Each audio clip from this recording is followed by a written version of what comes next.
વધીએ વ્યૂ આપણે એક્સપર્ટ પાસેથી લઈએ. ઓપ્યુલન્ટ ઇન્વેસ્ટમેન્ટ એડવાઇઝર પ્રાઇવેટ લિમિટેડમાં બ્રિજેશ સિંઘ આપણી સાથે જોડાઈ ગયા છે. બ્રિજેશ, ગુડ આફ્ટરનૂન, સ્વાગત છે આપનું. અને કઈ રીતે માર્કેટ આજે એક સોમવારની આજે શરૂઆત જે બતાવી રહ્યું છે ખાસું પ્રોફિટ બુકિંગ, અગર તમે સપ્ટેમ્બર સિરીઝનું એન્ડ જુઓ કે શુક્રવારે જે સિરીઝની શરૂઆત પણ ઇનફેક્ટ આપણે જોઈ હતી, એની સામે અત્યારે માર્કેટ જુઓ બધા સેટઅપ નેગેટિવ આજે સવારથી જ હતા.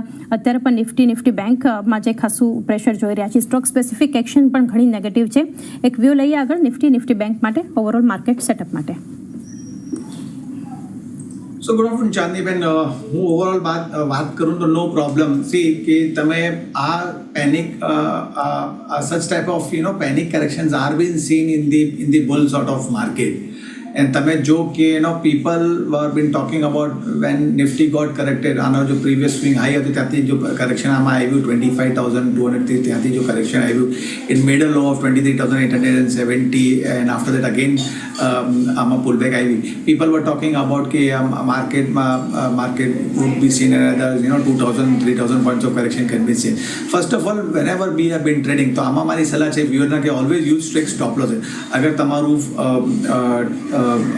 તમે ટ્રેડર છો, ફંડામેન્ટ છે, ઇન્વેસ્ટર છો, તમારું વ્યૂ ફ્રોમ ટેકનિકલનું છે કે ડેરિવેટિવનું છે કે તમારું ફંડામેન્ટલ છે, whatever ways you have been trading, always use strict stop loss. That is one part. Second part, such type of correction as I've been said કે આ such type of correction are been there in this market. ડરવાની જરૂરત નથી છે. અગર તમારી પાસે right stock છે technically અને ફંડામેન્ટલમાં, that this opportunity can be used to go long. અગર હું ટ્રેડરની વાત કરું તો ટ્રેડર્સમાં તો if they are been short, nothing to be worried about. and અગર તમારું ઇન્વેસ્ટમેન્ટનો વ્યૂ છે, use this opportunity to be long. and as we have discussed and આ શોમાં કે તમારું મેટલ સેક્ટરમાં તેજી છે તો look out some metal stocks where they are been making a new 52-week high. તો આ પ્રમાણે અગર સપોઝ આ માર્કેટમાં કોઈ પણ સ્ટોક અગર 52-week high બનાવે છે, that means કે whenever market would be turning and making a base and again moving up, the stocks would be the first to move on the higher side. નિફ્ટીની હું વાત કરું, ઇમિડિયેટલી તમારું જો નીચેમાં જો સપોર્ટ આવે છે 25,600 25,700નો સપોર્ટ છે, આ બે સપોર્ટ છે. અગર આ બ્રેક થયું તો next level two watch would be 24,450. But મને લાગે છે 25,600 25,700 where market should stable and from there we can see a pullback.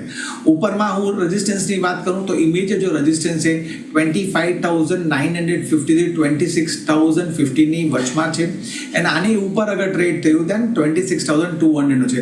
તો અગર હું સમરાઇઝ કરું તો 25,600 નીચેમાં ઉપરમાં તમારું 26,000. અગર આ બેસમાં અગર તમારું એક consolidated phase જાવે then it would be good for the market and from there we can see another leg of rally on the higher side. Bank નિફ્ટીની વાત કરું તો bank Nifty from top already 1,000 પોઈન્ટની ઉપરમાં એક 1,400 પોઈન્ટની આસપાસ પોઈન્ટનો કરેક્શન વી હેવ સીન. જો આનું બેંક નિફ્ટીનું હાઈ હતું 54,460, ત્યાંથી એક 1,400 પોઈન્ટનો કરેક્શન આવ્યું છે. તો ઇમિડિયેટલી આમાં જો હું અગર સપોર્ટની વાત કરું તો નીચેમાં તો તમારું બેંક નિફ્ટીનો જો સપોર્ટ આવે છે, આ જો ભાવ છે તમારું કરંટ ભાવ 52,900 થી 53,000 આ સપોર્ટ લેવલ છે. અને આ અગર બ્રેક થયું on a closing basis then another 500 to 700 points of correction can be seen. that means કે તમારું જો 52,300 52,400ની આસપાસ તમારું સપોર્ટ આપશે. રેઝિસ્ટન્સની અગર તમે વાત કરો તો 53,500 53,600નો સપોર્ટ છે રેઝિસ્ટન્સ છે. અને આની ઉપર અગર બીજો રેઝિસ્ટન્સની હું વાત કરું તો 53,900 છે. તો મને લાગે છે it just a phase of a correction. After that another this correction phase would be there for another 1 or 2 days and after that we would be making a base and then consolidation and then again a rally. Diwali till so I am saying this in October માં તમારી Diwali would be fine. that what I feel from a chart point of view.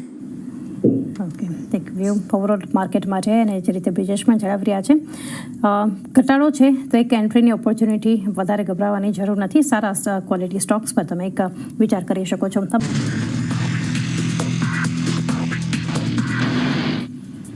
સ્વાગત છે એકવાર ફરી વાયદાથી ફાયદો પર આપનું. અને હવે ચર્ચા કરીએ ઓપ્શન એક્સચેન્જ પર.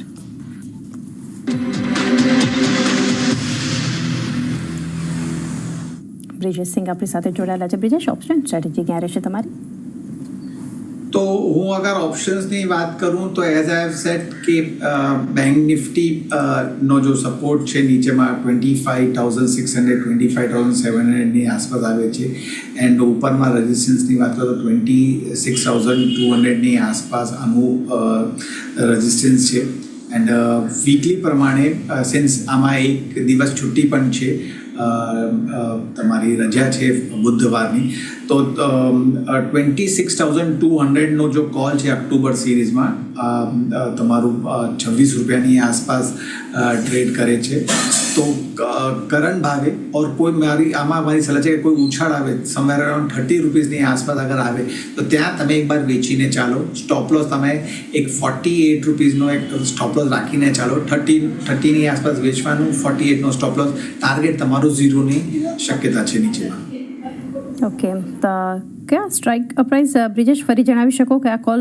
સેલ માટે નિફ્ટીનો 26,200નો સ્ટ્રાઇક પ્રાઇસનો કોલ છે રાઈટ 26ની ભાવમાં ટ્રેડ થાય છે તો 30ની આસપાસ વેચવાનું 48નો એક સ્ટોપ લોસ રાખીને ચાલો એન્ડ ટાર્ગેટ તમારું ઝીરોનું છે ઓકે 26,200નો કોલ નિફ્ટી માટે અહીંયાથી સેલ કોલ મળતો દેખાડી રહ્યો છે 48 સ્ટોપ લોસ અને 0 ટાર્ગેટને ધ્યાનમાં રાખીને 26,200 નિફ્ટીના કોલ માટે ચર્ચાની શરૂઆત જે સ્ટોક સ્પેસિફિક ઓવરઓલ મેટલ માટે જે રીતે બ્રિજેશ તમે પણ જણાવ્યું જે સતત એક મજબૂતી આપણે આજે શરૂઆતથી જ જોઈ રહ્યા છીએ ઇનફેક્ટ આટલું પ્રેશર માર્કેટમાં છે છતાં પણ અત્યારે ફ્યુચરમાં પણ જો એનએમડીસી ગેનર છે લોંગ બિલ્ટઅપ ત્યારબાદ જેએસડબલ્યુ સ્ટીલ નાલ્કો એક મજબૂતી બતાવી રહ્યા છે અન્ય કાઉન્ટર પણ મેટલમાંથી જુઓ તો ત્યાં આપણને એક ખરીદદારી જેએસપીએલમાં ખરીદદારી થતી આપણને દેખાડી રહી છે કઈ રીતે સલાહ આપશો ઓવરઓલ મેટલ માટે અગર જોઈએ તો જેએસડબલ્યુ સ્ટીલ ટાટા સ્ટીલ બધી કંપનીઓ આપણે જોઈ રહ્યા છીએ તો મેટલમાંથી અત્યારે આ લેવલ પર એન્ટ્રી માટે કોઈ તક રહેશે તો એઝ વી હેવ ડિસ્કસ કે તમારું જો મેટલ કાઉન્ટરમાં તેજી છે નિફ્ટીમાં 15 સ્ટોક્સ છે અને આમાં આજના દિવસમાં 11 સ્ટોક્સ તેજીમાં છે only 4 stocks and as you have said કે એનએમડીસી છે જેએસડબલ્યુ સ્ટીલ છે ટાટા સ્ટીલ છે સેલ છે તો આમાં મારી બેમાં સલાહ છે one can take a buy call in future prospective and if someone wants to be on a cash side even they can look on the cash તો આમાં જેએસડબલ્યુ ફ્યુચર છે તમારું બાય સાઈડમાં 1,032ની આસપાસ ભાવમાં ટ્રેડ થાય છે તો કરંટ ભાવે તો નથી કોઈ પણ ઘટાડો આવે સમવેર અરાઉન્ડ 1,020ની આસપાસ મળે તો ત્યાં તમે બાય કરી શકો 995નો એક સ્ટોપ લોસ રાખીને ચાલો એન્ડ ઉપરમાં હું અગર ટાર્ગેટની વાત કરું તો ટાર્ગેટ તમારું 1,120નો આવે છે તો one call would be this on a buy side બીજો કાઉન્ટર અગર હું વાત કરું તો ડેફિનેટલી સેલનો જો ચાર્ટ છે સરસ છે and from a level of 125 we have seen a pullback rally તો આ પ્રમાણે right now it is been trading at 142 તો 140માં અગર તમે આ મળે તો તમે ત્યાં બાય કરીને ચાલો 140માં સ્ટોપ લોસ રાખો તમે 138નો એન્ડ ઉપરમાં જો તમારું ટાર્ગેટ આવે છે 148 થી 150ની આસપાસ આવે છે એન્ડ બંને કોલનો જો ટાઈમ ફ્રેમ છે it would be at least for 1 week okay તો એક વીક માટે મેટલમાંથી JSW steel 995 stop loss 1120 target sell માટે 138 સ્ટોપ લોસ 148 150 લક્ષ્યાંક માટે આ સિવાય આગળ અન્ય સ્ટોક્સ પર ચર્ચા કરીએ તો આજે એક ટાટા કેમિકલનું કાઉન્ટર જુઓ લોંગ બિલ્ટઅપ ત્યાં પણ જોઈ રહ્યા છીએ 2%ની મજબૂતી આ કાઉન્ટર આપણને બતાવી રહ્યું છે કેમિકલ સ્પેસમાં પણ આજે મજબૂતી એસઆરએફ જુઓ ફ્યુચરમાંથી ત્યાં પણ લગભગ 1% આસપાસની ખરીદદારી જે છે આપણને થતી દેખાડી રહી છે તો આ સ્પેસ માટે કઈ રીતે તમારો વ્યૂ ફ્યુચર કે પછી કેશના કોઈ કાઉન્ટર કેમિકલમાંથી તો chemical and fertilizer go on a base to base like as you have said કે ટાટા કેમિકલ છે તમારું એસઆરએફ છે અગર તમે જો તો ચંબલ ફર્ટિલાઇઝર ફેટ આરસીએફ આ બધા કાઉન્ટર મોમેન્ટમમાં છે હું અગર ટાટા કેમિકલની ફર્સ્ટ અગર હું વાત કરું તો 1,098ના ભાવમાં ટ્રેડ થાય છે તો ઇમિડિયેટલી આનું જો રેઝિસ્ટન્સ છે 11,120ની આસપાસ આવે છે તો રિસ્ક રિવોર્ડ પ્રમાણે આ ભાવે તો નથી હું બાય કરવાની સલાહ કહું બટ અગર આ તમે 1,085 થી 1,090માં અગર તમે મળે તો ત્યાં તમે બાય કરી શકો 1,070નો એક સ્ટોપ લોસ રાખીને ચાલો એન્ડ ઉપરમાં એઝ આઈ હેવ સેડ કે 1,020નો એક રેઝિસ્ટન્સ છે એન્ડ આની ઉપર અગર ક્લોઝિંગ આપી 1020માં, then we are heading towards the level of 1050 to 1052. તો ટાટા કેમિકલ ઘટાડે તમે બાય કરી શકો. SRFની હું વાત કરું તો 2514ના ભાવમાં ટ્રેડ થાય છે ફ્યુચરમાં. કરંટ ભાવે તમે બાય કરી શકો. સ્ટોપ લોસની હું વાત કરું તો 2485ની આસપાસ સપોર્ટ આવે છે, તો તમે 2485નો એક સ્ટોપ લોસ રાખીને ચાલો. ઉપરમાં તમારું જો ટાર્ગેટ આવે છે 2620 2625ની ભાવમાં આવે છે. તો કરંટ ભાવે SRF બાયમાં છે, પણ ટાટા કેમિકલ ઘટાડે આવે તો ત્યાં તમે બાય કરી શકો. ઓકે, SRF હાલના લેવલથી ટાટા કેમિકલ થોડા ઘટાડે એન્ટ્રી કરી શકો છો. એ સાથે સમય થયો છે એક બ્રેક લઈએ. બ્રેક બાદ જાણીશું બ્રિજેશ પર આપનું અને બ્રિજેશ સિંહ આપણી સાથે જોડાયેલા છે. બ્રિજેશ, ટ્રેડિંગ કોલ્સ જાણીએ.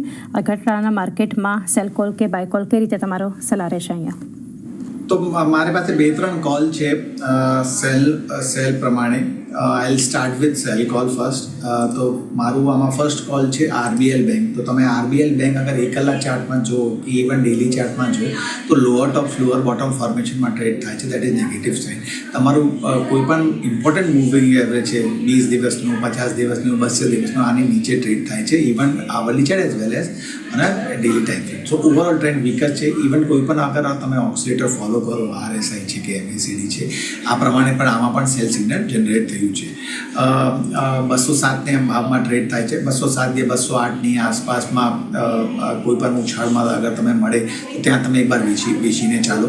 સ્ટોપ લોસનું હું વાત કરું તો તમારું 213નો રજિસ્ટન્સ છે, તો 213નો તમે એક સ્ટોપ લોસ રાખીને ચાલો. નીચેમાં ટાર્ગેટ તમારું 200ની આસપાસ આવે છે. એન્ડ અગર તમારું આ 200ની નીચે અગર ક્લોઝિંગ આપી then we can see even panic selling, and our panic selling can take down to the stock to 185 to 188. But right now for 1 week time frame target તમારું 200નો છે, સ્ટોપ લોસ તમારું 213નો છે. બીજો જો કોલ છે સેલમાં માટે તમારું ક્રોમ્પ્ટન ગ્રીવનો છે કે તમે 1 કલાક ચાર્ટમાં ઇવન હાયર ટાઈમ ફ્રેમ 4 કલાક પણ ચાર્ટમાં અગર તમે જો ત્યાંનું 485નું હાયર છે, ત્યાંથી આમાં જો એક પ્રોફિટ બુકિંગ આવી તો તમારું એક જો ઇમ્પોર્ટન્ટ મૂવિંગ એવરેજ છે આની નીચેમાં ટ્રેડ થાય છે. And with volume it has followed down અને નીચેના ભાવમાં ટ્રેડ કરે છે. તો 420ની ભાવમાં ટ્રેડ થાય છે. આમાં મારી સલાહ છે કે કોઈ ઉછાળ આવે 425ની આસપાસ અગર તમે મળે તો ત્યાં તમે એકવાર વેચીને ચાલો. 432નો એક સ્ટોપ લોસ રાખીને ચાલો and then play for the target of 400. તો આમાં એક જ સલાહ છે કે 425ની ઉપર અગર આવે then only be on a sell side. Third counter પણ સેલ સાઇડમાં છે LTTS. Lower top lower bottom ફોર્મેશનમાં ટ્રેડ થાય છે. ઇવન બધા જો ઇમ્પોર્ટન્ટ મૂવિંગ એવરેજ આની નીચેમાં ટ્રેડ કરે છે, ક્લોઝિંગ આપ્યું છે, તો આ નેગેટિવ ઇન્ડિકેશન છે. ફ્યુચરમાં ભાવ જો છે 5339ની ભાવમાં ટ્રેડ કરે છે. કરંટ ભાવે તમે વેચીને ચાલો. સ્ટોપ લોસ રાખો તમે 5450નો and play for the target of 5000. ત્રણેય કાઉન્ટરમાં જો ટાઈમ ફ્રેમ છે હોલ્ડિંગ માટે at least for a 1 week time frame છે. ઓકે, તો સેલ કોલ ત્રણેય counters 1 week. RBL bank 213 stop loss, 200ના ટાર્ગેટ. ક્રોમ્પ્ટન માટે 432 સ્ટોપ લોસ, 400ના લક્ષ્યાંક, અને LTTS માટે 5450 સ્ટોપ લોસ, 5000ના લક્ષ્યાંક. તો ત્રણેય sell call RBL bank future, Crompton અને LTTS ફ્યુચર માટે. ત્યારબાદ આના કાઉન્ટર માટેનો એક વ્યૂ લઈએ અહીંયાથી. રિલાયન્સ ઇન્ડસ્ટ્રીઝ ખાસ એક વ્યૂ લઈએ બ્રિજેશ, કારણ કે અત્યારે જે શોર્ટ બિલ્ટઅપ છે વાયદા બજારમાં સૌથી વધારે ઘટનારા કાઉન્ટર્સ છે ઓટો કંપનીઓ છે અને સાથે રિલાયન્સનો પણ એક સમાવેશ જોઈ રહ્યા છે. કઈ રીતે સલાહ આપશો? અત્યારે ઓલમોસ્ટ ડેઝ લોની આસપાસ ટ્રેડ થઈ રહ્યું છે રિલાયન્સ. તો મને લાગે છે કે 3000 શુડ નોટ બી બ્રોકન. અને અગર તમારું આ 3000ની નીચે closing IP on the closing basis તો આમાં chances of more downside can be seen. Previous વીકનો જો લો છે 2960ની આસપાસ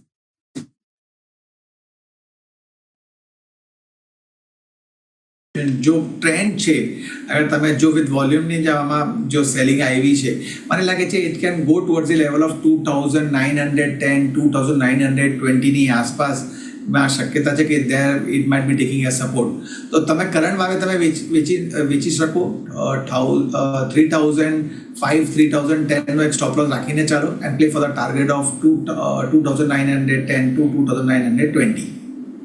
નીચેના લેવલ્સ 2910-20 સુધીના લેવલ્સ જે છે કાઉન્ટર બતાવી શકે છે. ત્યારબાદ ટ્રેન્ડનું કાઉન્ટર. ટ્રેન્ડ આજે નિફ્ટીમાં એન્ટર થયું છે. અત્યારે શોર્ટ બિલ્ટઅપ 4%નું દબાણ છે. કઈ રીતે સલાહ આપશો ટ્રેન્ડ પર બ્રિજેશ? ટ્રેન્ડમાં હું અગર વાત કરું તો ચાર્ટ પ્રમાણે તમારું right now it is been trading at 7,568ના ભાવમાં ટ્રેડ કરે છે. શોર્ટર ટર્મ ટાઈમ ફ્રેમમાં અગર તમે જો તો એક ટોપ બની ગયું છે સમવેર અરાઉન્ડ 7,950 7,960ની આસપાસ, and that level has not been breach. whenever it goes it has been coming down, but important point જો છે કે તમારું જે પ્રીવિયસ સ્વિંગ લો છે આ બ્રેક નથી થયું છે. આમાં એક મીન રિવર્સન ટ્રેડિંગ છે રાઇટ નાઉ, આમાં સેલિંગ છે, બટ મને લાગે છે એનધર 150 point of correction if it scene તો તમારું 7,400ની આસપાસમાં અગર તમે આ સ્ટોક મળે તો ત્યાં તમે બાય કરી શકો. સ્ટોપ લોસ રાખો તમે 7,280નો, and again play for a pullback rally of 7,900, or even stock has a potential to go all the way to 8,200. તો આમાં બાય કરવાની મતલબ આ ભાવે તમે બાય નથી કરો. ટ્રેન્ડ મજબૂત છે, પણ રિસ્ક રિવોર્ડ રેશિયો પ્રમાણે આ ભાવમાં નથી. ઓનલી નિયર 7,400 આ ભાવમાં આગળ તમે મળે તો ત્યાં બાય કરી શકો. 7,280નો stop loss, play for the target of 7,900 followed by 8,200. ટ્રેન્ડના કાઉન્ટર માટે એ સાથે બ્રિજેશ સમય થયો છે, રજા લઈએ આપના ડિસ્ક્લોઝર્સ. તો Jani whatever stock we have discuss આ ઇલિસ્ટ્રેશન પર્પઝ હતું, કોઈ પણ રિકમેન્ડેશન નથી છે. પર્સનલ મારી યા મારી ફેમિલી મેમ્બરની યા પોલેન્ડ એસોસિએશન કોઈ પણ ઇન્ટરેસ્ટ નથી છે. Whatever stock we have discuss, client might be holding it. વ્યુઅરને ઓલવેઝ સલાહ છે have a word with your financial advisor before trading any of the stocks. તમારો ખૂબ ખૂબ આભાર ટુ કોલિંગ. બ્રિજેશ આપનો પણ આભાર. અમારી